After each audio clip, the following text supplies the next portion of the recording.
السلام عليكم ورحمة الله وبركاته. اللهم صل وسلم وبارك على سيدنا محمد وعلى آله وصحبه أجمعين. ازيكم حبايبي؟ يا رب تكونوا بخير دايما. كل سنة وانتم طيبين، كل سنة وانتم بستر وسعادة. صباح الخير، صباح النور، صباح الرضا، او مساء النور، مساء الخير، مساء الرضا.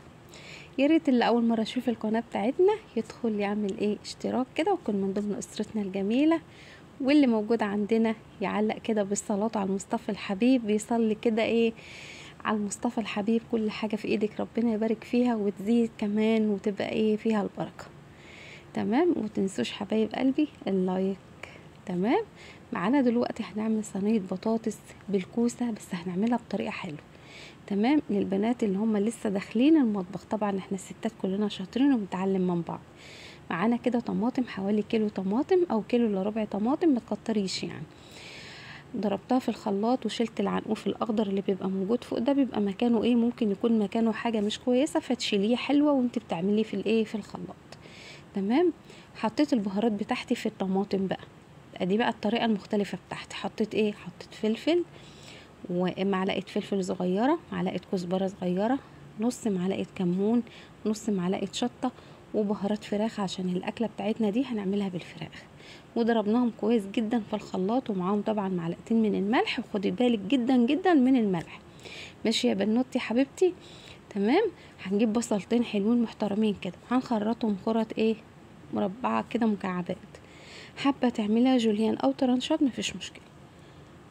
هناخد نص الطماطم اللي احنا ضربناها في الخلاط، وكمان معانا كان في الخلاط في الطماطم، عشان نسيت اقول لكم 4 فصوص او 5 فصوص من الثوم، ضربتهم كمان مع الطماطم. وخدت نص الطماطم وقلبتها في الخضار كده، الطماطم بتاعتنا المتبهره بالثوم والبهارات والملح، وقلبت الخضار كده كويس. طبعا في الوقت التاني الوقت اللي قبل البطاطس وكده، كنت غاسله الفراخ ونقعها في ملح وليمون وجنزبيل وطماطمايه مبشوره وليمون. تمام. وبعد كده شطفتها وخليتها بيضه، راحت بيضه زي القشطه، عشان ما يبقاش فيها اي زفاره يا حبيبه قلبي. تنقعيها كده وتغسليها كويس مره واتنين وتلاته. تمام. حطيت بقى الكبده بتاعتنا والقمصه كمان مع الفراخ.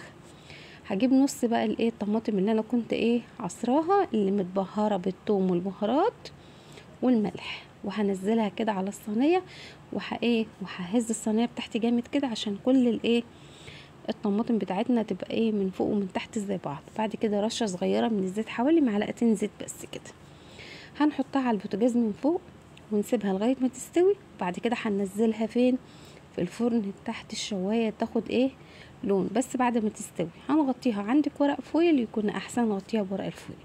انا ما كانش عندي، فحطيت الصينيه النبي عربي. هنيجي كده يا جميله يا حلوه، نعمل بقى شويه رز بالشعريه.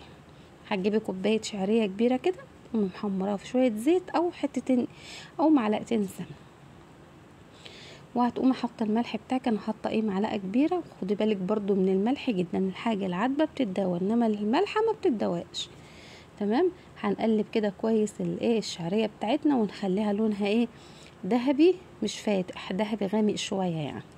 تمام. هنكون غاسلين بقى في الوقت دوت كوبايتين من الرز ومصفيينهم كويس.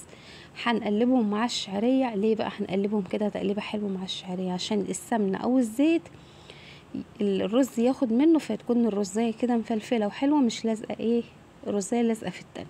في الوقت ده انا كنت غليت ميه. طب انت حطيته ميه قد معيار كوبايتين الرز عليهم كوبايتين ميه. طب الشعريه ما عملتش حسابها في ميه. تمام. على الفراخ طلعت من الفرن، شايفين لونها يفرح ازاي؟ وكمان الكوسه وانت بتقطعيها حاولي ان انت تخليها تخينه شويه، عشان تاخد نفس سوى البطاطس، ما تتهراش. شايفين صينيه البطاطس طالعه معانا بالكوسه تجنن، ما فيش حاجه مهريه. ولون الفراخ طعم يعني شكل وطعم. الرز بتاعنا بعد ما يغلي تقومي مهديه النار خالص عليه وسايباه. خلاص الرز بتاعنا استوى. بعد ما حطينا الميه غلي استوى خلاص. تمام.